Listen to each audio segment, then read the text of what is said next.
और इस वक्त की बड़ी खबर का रुख करते संसद से वक्फ संशोधन बिल पास होने पर उत्तर प्रदेश के मुख्यमंत्री योगी आदित्यनाथ ने बड़ा बयान दिया है।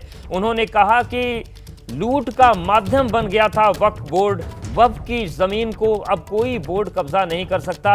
ऐसी जमीन पर अब स्कूल चिकित्सालय बनेंगे और किसी बोर्ड के नाम पर लूट नहीं होगी। पीएम मोदी अमित शाह जी को धन्यवाद। तो मुख्यमंत्री योगी आदित्यनाथ ने बड़ा बयान दिया है। उन्होंने कहा कि वक्फ जो था वो लूट का माध्यम बन गया था, लेकिन किसी बोर्ड के नाम पर अब कोई लूट नहीं होगी। वक्फ बोर्ड संशोधन अधिनियम पारित किया है। अब वक्फ बोर्ड के नाम पर जमीनों पर कोई डकैती नहीं डाल सकता है, लूट खसोट नहीं हो सकती है, चौराहे की जमीनों पर कोई कब्जा नहीं कर सकता है। अब सार्वजनिक संपत्ति जो भी होगी, जो राजस्व की भूमि होगी, उसका उपयोग विद्यालय बनाने में, चिकित्सालय बनाने में, कॉलेज बनाने में, मेडिकल कॉलेज बनाने में, ऐसे बैराज बनाने में, गरीबों के लिए आवास बनाने में ही उसका उपयोग होगा। किसी बोर्ड के नाम पर लूट खसोट हमेशा के लिए लगाम लगाने का काम किया है। वक्फ बोर्ड संशोधन अधिनियम पारित होने के कारण अब ये मनमानेपन पर लगाम लगेगी। मैं इसके लिए प्रधानमंत्री मोदी जी का, गृह मंत्री अमित शाह जी का हृदय से आभार व्यक्त करता हूं।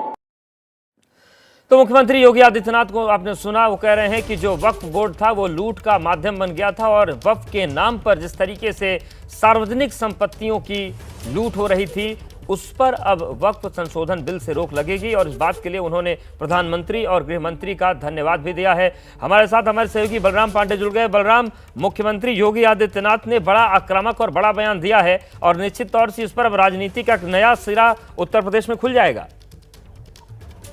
बिल्कुल, देखिए, जिस तरीके से मुख्यमंत्री ने कहा है कि वक्फ की जमीन पर अब कोई बोर्ड कब्जा नहीं कर सकता है, अब ऐसी जमीन पर स्कूल और चिकित्सालय बनाए जाएंगे और जो अवैध कब्जे करने वाले लोग हैं उन पर शिकंजा कसा जाएगा और उन पर कार्रवाई होगी। तो कहीं ना कहीं जिस तरीके से मुख्यमंत्री योगी आदित्यनाथ ने प्रधानमंत्री नरेंद्र मोदी और गृह मंत्री अमित शाह का धन्यवाद अदा किया कि जिस तरीके से वक्फ संशोधन बिल लेकर के आया गया, और उम्मीद है कि जल्द ही वो कानून का शक्ल ले लेगा। लेकिन जिस तरीके से मुख्यमंत्री योगी आदित्यनाथ ने उत्तर प्रदेश में कहा कि वक्फ की जमीन पर कोई बोर्ड कब्जा नहीं कर सकता है, अब ऐसी जमीन पर स्कूल और चिकित्सालय बनाए जाएंगे, तो यानी कहीं ना कहीं हॉस्पिटल और स्कूल बनाने की बात मुख्यमंत्री की तरफ से कही गई और कहा गया कि अब कोई अवैध कब्जा नहीं कर सकता है। तो यानी कहीं ना कहीं एक साफ संदेश देने की कोशिश मुख्यमंत्री योगी आदित्यनाथ की तरफ से की गई है। और उन्होंने कहा कि जो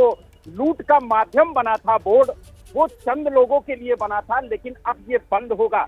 यानी अगर हम बात करें वक्फ संपत्ति की तो उत्तर प्रदेश में काफी ज्यादा है, लेकिन जिस तरीके से मुख्यमंत्री योगी आदित्यनाथ ने कहा कि अब जो अवैध कब्जे खासतौर जो वक्फ संपत्ति पर होते थे उन पर पूरी तरह से शिकंजा कसा जाएगा, यानी रोक लगेगी, और जो ऐसी जमीनें हैं उस पर स्कूल और अस्पताल बनाए जाएंगे। तो कहीं ना कहीं सरकार की तरफ से एक साफ संदेश देने की, बिल्कुल साफ संदेश दिया गया है। अब देखने वाली बात होगी कि राजनीतिक प्रक्रियाओं का दौर किस तरीके से आगे बढ़ता है। बहुत शुक्रिया आपका बलराम, हमारे साथ जुड़ने के लिए, जानकारी और अपडेट्स को देने के लिए। तो ये पूरी तस्वीर थी और इन सब के बीच कल रामनवमी का त्यौहार मनाया जाएगा और इसे लेकर देश के अलग अलग हिस्सों में तैयारी शुरू कर दी गई है। रामनवमी पर अलग अलग शहरों में शोभा यात्रा निकालने की तैयारी हो रही है। कई राज्यों में रामनवमी से पहले अलर्ट जारी किया गया है। शोभा यात्रा के दौरान किसी भी तरह की कोई गड़बड़ी ना हो, कोई हंगामा ना हो, इसके लिए पुलिस प्रशासन पूरी तरीके से अलर्ट है। बंगाल में खास तौर पर एहतियात बरते जा रहे हैं। बंगाल में हाईकोर्ट ने कुछ पाबंदियों के साथ शोभा यात्रा निकालने की इजाजत दे दी है, क्योंकि वो यात्रा की जो इजाजत थी पहले नहीं मिल रही थी। हालांकि इस दौरान हथियारों के इस्तेमाल पर पूरी तरीके से रोक रहेगी। वहीं बंगाल से सटे बिहार में भी रामनवमी को लेकर अलर्ट जारी है और बिहार के डीजीपी ने सभी जिलों के पुलिस कप्तानों के साथ बैठक कर सुरक्षा व्यवस्था को बढ़ाने के निर्देश जारी किए हैं। बिहार में डीजे के इस्तेमाल पर पूरी तरीके से रोक का आदेश जारी किया गया है। उत्तर प्रदेश में भी शहर शहर रामनवमी को लेकर अलर्ट है और राम की नगरी अयोध्या सहित कई शहरों में पुलिस ने फ्लैग मार्च किया।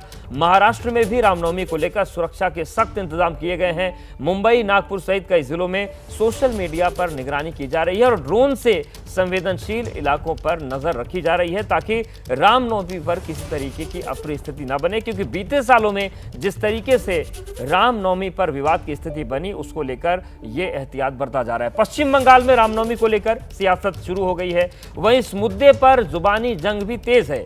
मेरठ के बीजेपी सांसद अरुण गोविल ने ममता सरकार से अपने फैसले पर विचार की अपील की। उन्होंने कहा कि त्योहार पर किसी तरह की रोक नहीं लगनी चाहिए। वहीं कांग्रेस का कहना है कि कानून व्यवस्था बनी रहे और त्योहार का आयोजन भी नियमों के अनुसार होना चाहिए।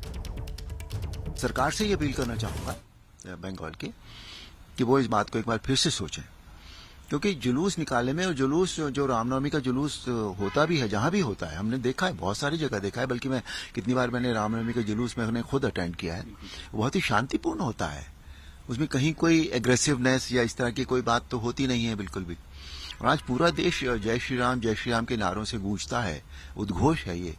अयोध्या में इतने 500 साल के संघर्ष के बाद राम मंदिर बना, रामलला की प्राण प्रतिष्ठा हुई, तो ये तो हमारे देश के लिए बहुत गौरव की बात है ये।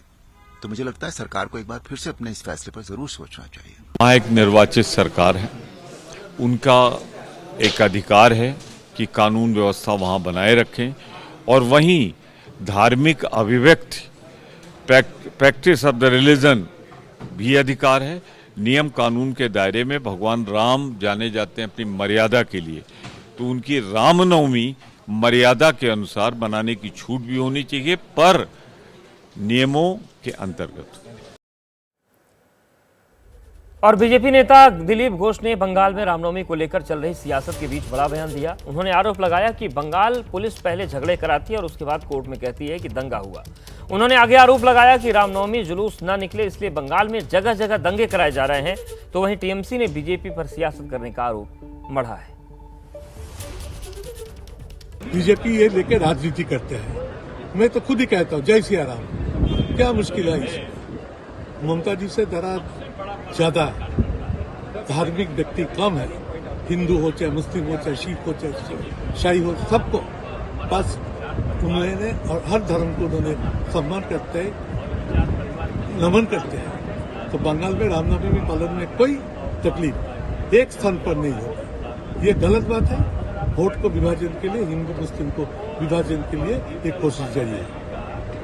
हम बार बार बोलते हैं बंगाल में कोई भी प्रोग्राम करता है, पॉलिटिकल हो चाहे धार्मिक हो, कोर्ट से परमिशन लेना पड़ता है। यहाँ की सरकार पुलिस परमिशन नहीं देता है, इसलिए रामनवमी के जो प्रोग्राम है, पूजा है, शोभा यात्रा है, वो हिंदू समाज अपना ट्रेडिशन के अनुसार करेगा। पुलिस का जिम्मेदारी उसमें और शांतिपूर्वक अनुष्ठान उसको देखना, व्यवधान नहीं डालना है। पुलिस जानबूझकर गड़बड़ करता है और आगे कोर्ट में जाता है कि बोले देखो वहाँ तो गड़बड़ हुआ था, नहीं मिलना चाहिए। अच्छा है, न्यायाधीश ने बोला है कि अगर दुर्गा पूजा में कभी गड़बड़ हो जाए, अगले बार से पूजा बंद हो जाएगा। ऐसा निकम्मा पुलिस देश में कहीं नहीं है। अभी पूजा हमारा रामनवमी में जुलूस नहीं निकले इसलिए जगह जगह दंगा फसाद कराया जा रहा है और उसी को बहाना लेके पुलिस रोकने का प्रयास कर रहा है। हिंदू समाज का अधिकार है अपने ढंग से पूजा अनुष्ठान मनाने का, उसी अनुसार मनाएगा। पुलिस का शांति रक्षा करना है वो करेगा।